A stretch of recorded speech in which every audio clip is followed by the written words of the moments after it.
This is the 14th tutorial in the rookie series of Final Cut Pro Beginner's Lessons, the second to last.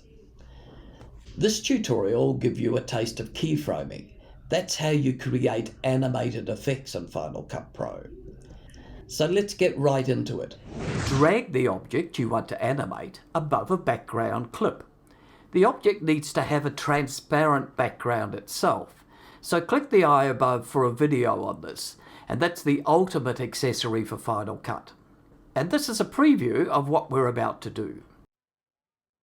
You can use this F16 image if you want to work along with this. The link is also in the description below.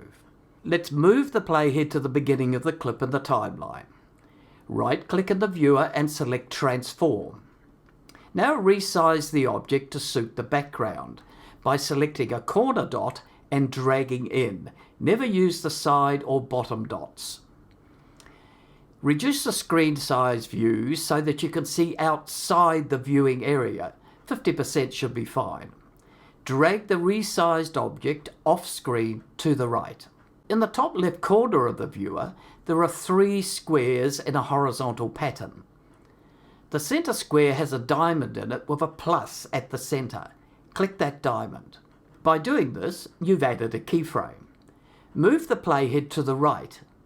Drag the object off screen to the left, and automatically a new keyframe is added at that end point. There's a red line that's appeared to show you the path of the F16, and that's it. Now play the clip by pressing the spacebar, and for more details on how to use keyframing, click the eye above. If you're looking for one-on-one tuition with Final Cut Pro, just click on trainingfinalcutpro.com, and I'd be happy to set up a personalised training program. But if you're just looking for answers on a specific topic, I can offer free Final Cut Pro support via email for urgent issues as you're confronted with them.